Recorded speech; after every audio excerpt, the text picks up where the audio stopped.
There's a lot of interest and momentum around AI today and machine learning. Companies everywhere are launching projects that leverage these technologies to enhance business operations and data-driven decision making.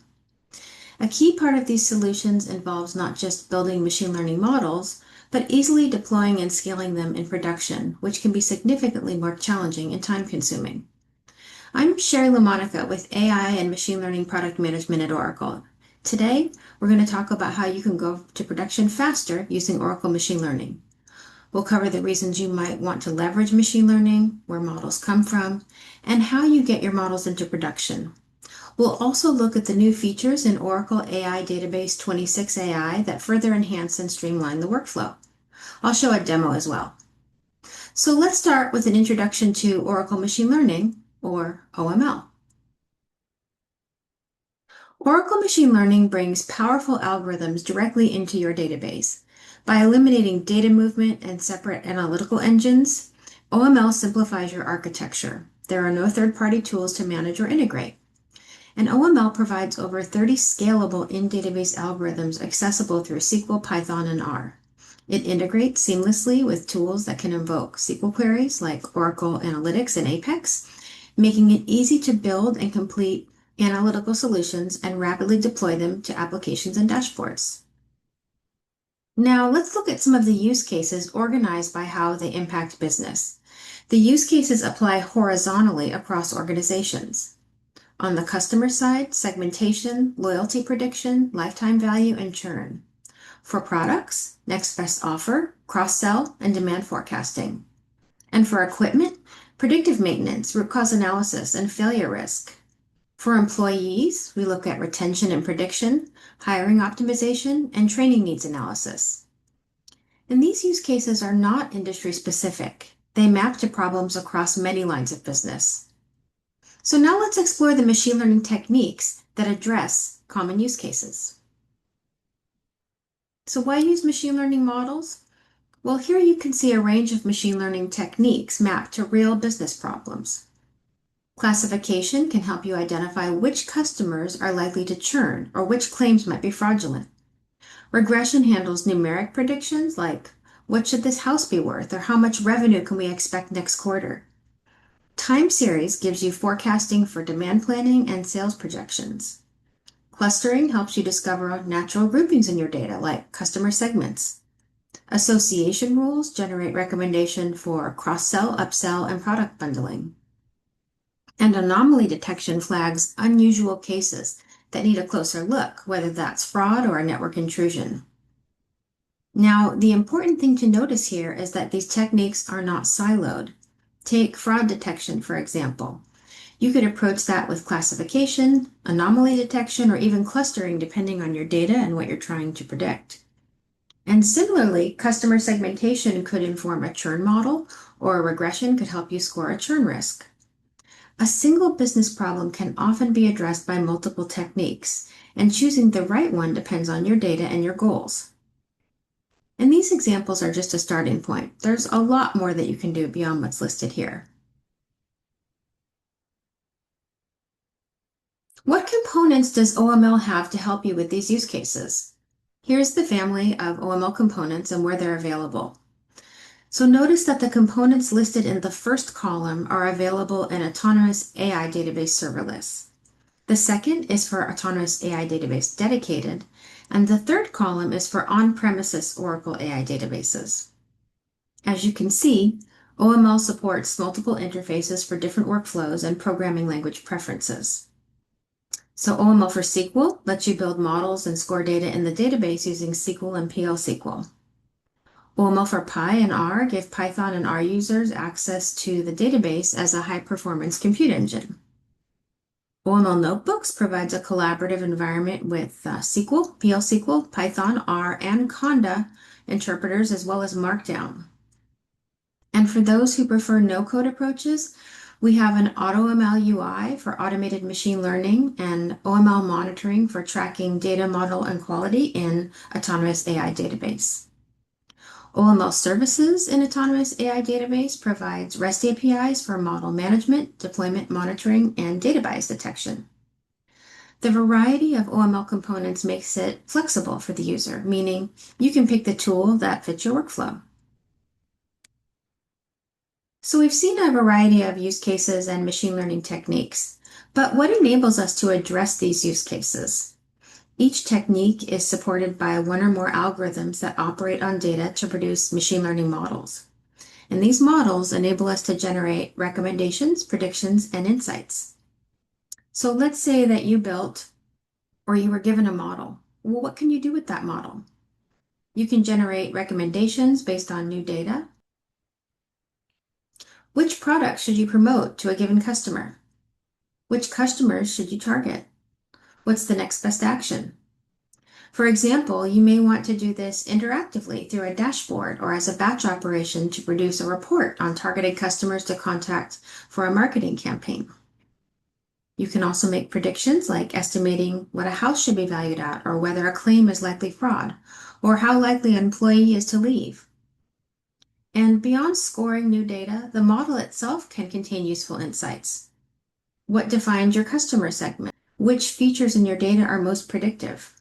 And these insights can be just as valuable as the predictions themselves.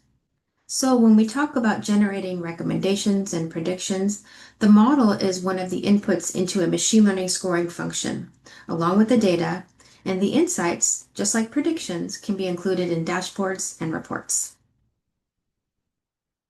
We've discussed why we would want to use a machine learning model, but where do these models come from?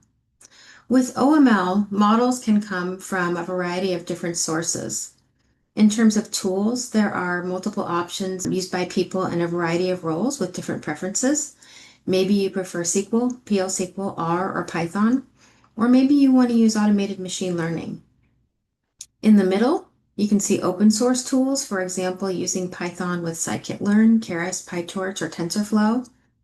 Or perhaps you want to use R with Caret, Random Forest, Tidy Models, or another package. And on the right, you can get models from additional platforms like ONNX, which is a portable model format, or even Hugging Face. And when your data resides in the database, Oracle AI Database enables rapid deployment because your models, regardless of the source, are built, stored, and managed right where your data lives. There's no required movement of data or models between systems. And that alone eliminates a significant amount of complexity and time. Beyond that, you get improved data security and governance, scalability and performance, where algorithms take advantage of memory optimizations and distributed processing, and reduced costs since machine learning in the database is included with your database license or subscription. And Oracle Machine Learning supports these use cases through algorithms across multiple techniques. So why multiple algorithms per technique? Well, some excel at finding specific patterns, others offer greater transparency for interpreting results, and each has different computational requirements, giving you flexibility to choose the right tool for your needs. As you can see, OML provides algorithms for classification, regression, clustering, time series, all the way up to survival analysis, anomaly detection, and we have integrated text mining. We provide explanatory prediction details. We have partition models and automatic data preparation.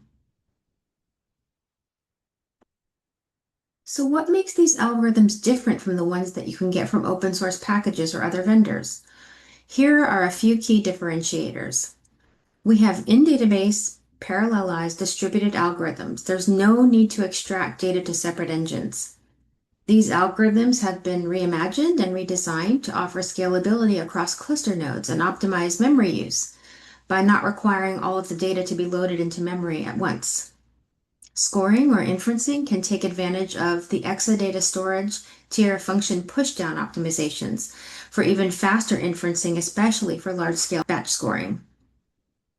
Our models are first-class database objects like database tables, so you can control access by granting and revoking permissions.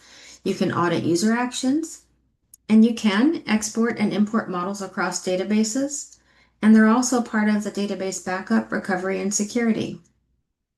So this means faster time to market through immediate solution deployment. You can use prediction operators in SQL queries, make predictions from R and Python if you'd like, and deploy models using SQL and REST through Oracle REST Data Services or ORDS.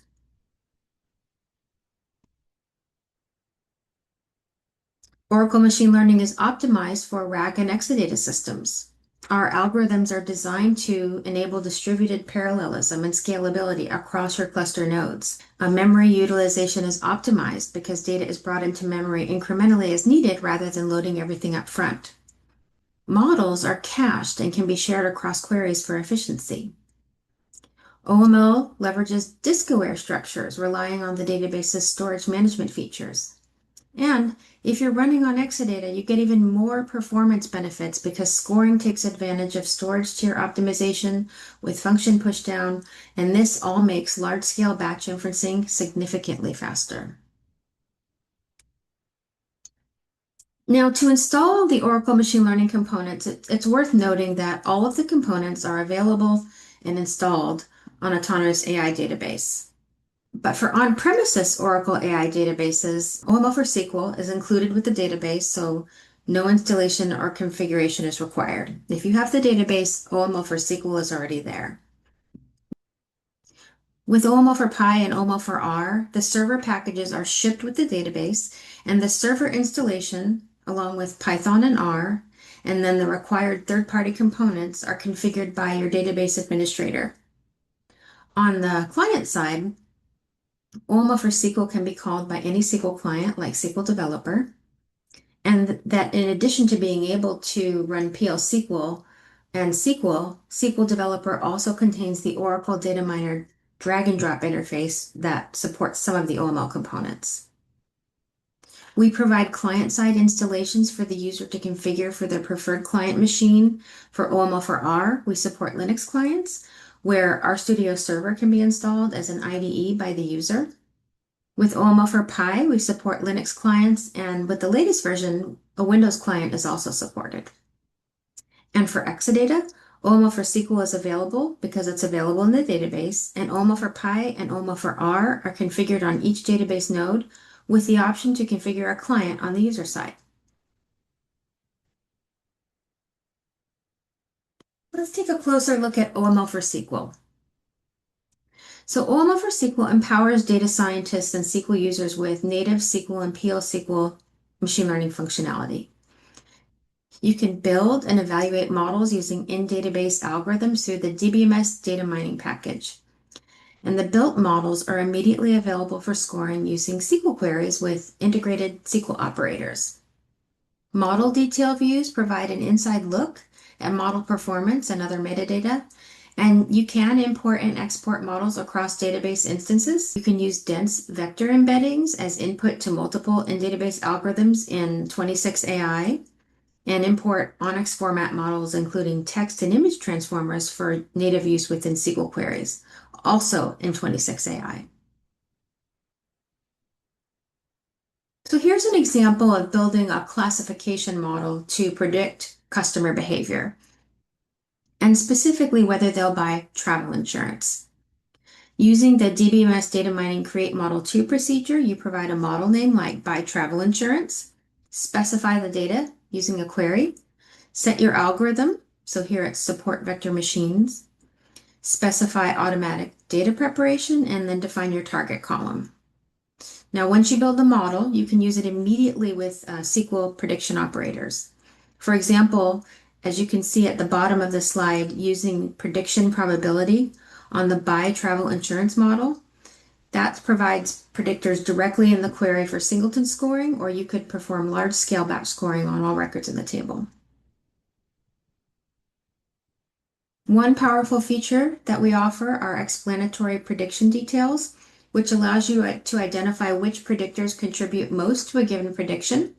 So for example, if a customer is predicted to buy insurance, you can see that predictors like year of birth and years of residence are the top 2 predictors for this specific customer, along with their specific values and importance weights.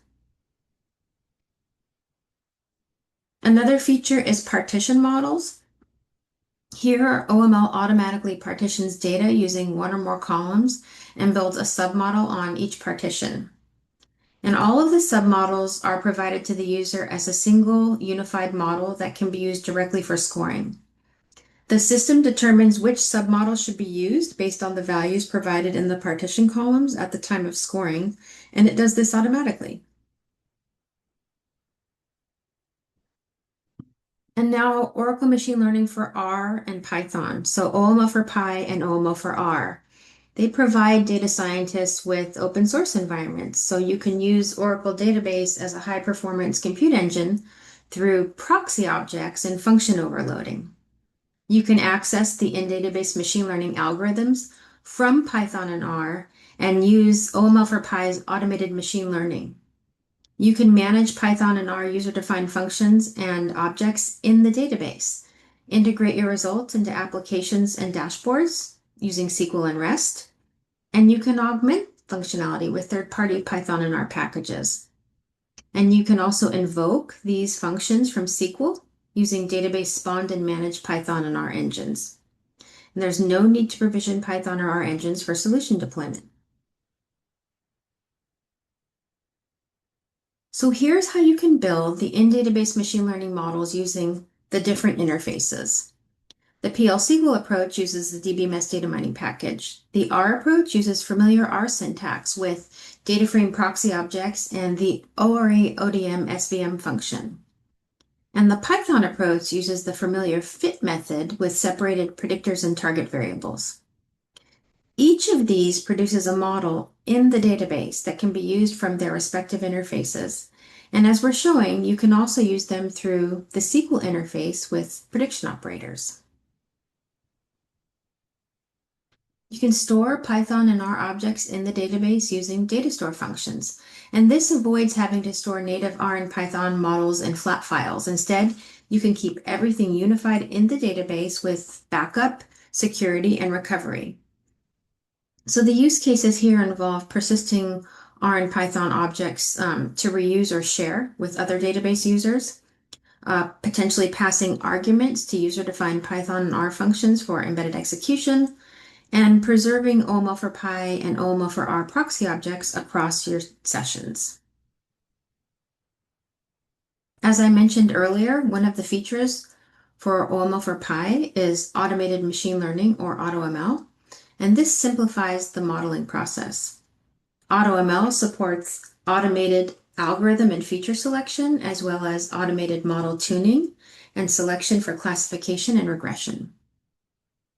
The produced models are in-database models, so once the models are built, you can immediately use them through SQL queries. And the goal here is to enhance data science productivity and also help non-experts produce reasonable machine learning models. We'll take a closer look at automated machine learning APIs in the demo. So let's highlight what's new in 26 AI.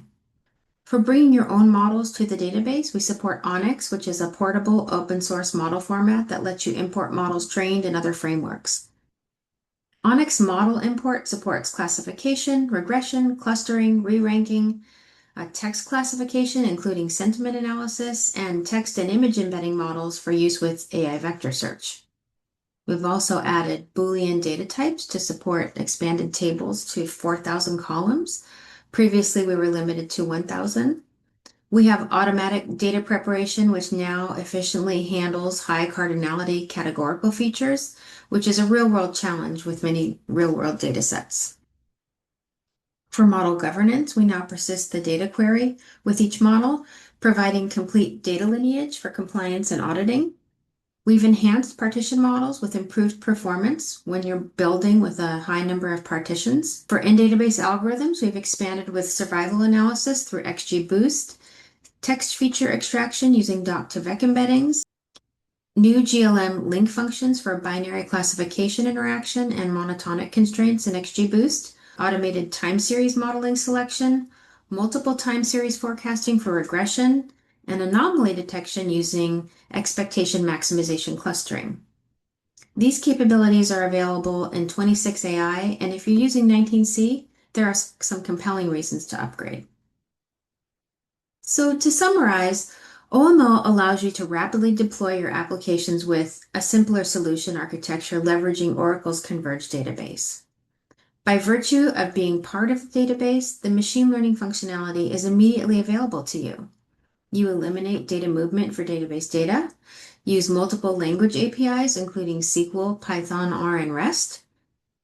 You can take advantage of AutoML and data and model governance, and benefit from scalable modeling, even with elastic scaling on autonomous AI database. Using OML, there's a simple pricing structure. Machine learning capabilities are included in the core product at no additional cost. And you have flexible options for development, test, and deployment in the cloud, on-premises, and hybrid environments. So let's take a look at a demo of some of the features we discussed today. Okay, I've installed Jupyter Notebooks and I have configured Oracle Machine Learning for Python as a client to my database server. And the first thing that we're going to do is to create a connection to the database using my database username and password. Then I'll create an OML proxy object, taking the IRIS dataset from the scikit-learn datasets, creating a data frame out of that, and then using the OML create function to create a database table, IRIS, from the pandas data frame, first dropping that if it exists. And then we split and prepare our data, a 70-30 split, and then show the first couple of rows. To build a random forest model with a maximum tree depth of 4, I use the OML RF API and then the familiar Python fit function on my split data. And then I can take a look at the resulting model, RF mod. And these are all of the model settings, model summaries. And then I can use the predict function to predict species. And here you can see I'm getting the first 10 rows of the predictions along with the original data. And so as you can see, the predict function is overloaded. This is an in-database model, but I'm building it from the familiar Python interface.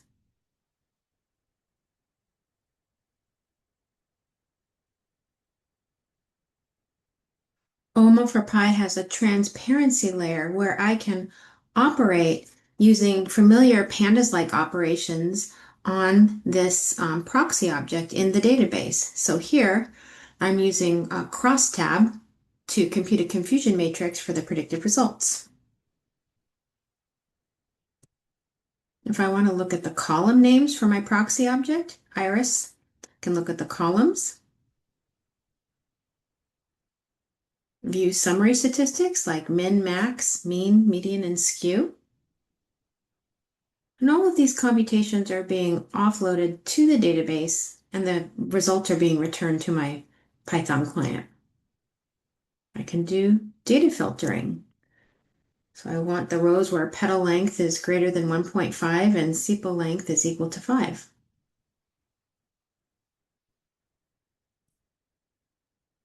Correlations on that proxy object. And we also have overloaded data visualization functions. In this case, I'm creating a box plot, which with the distribution of the iris attributes. I can also do feature transformations on this proxy object, or compute the statistics in the database. So I'm going to do a describe on the resulting proxy object. And I can get the count, the mean, the minimum, and the maximum, among more.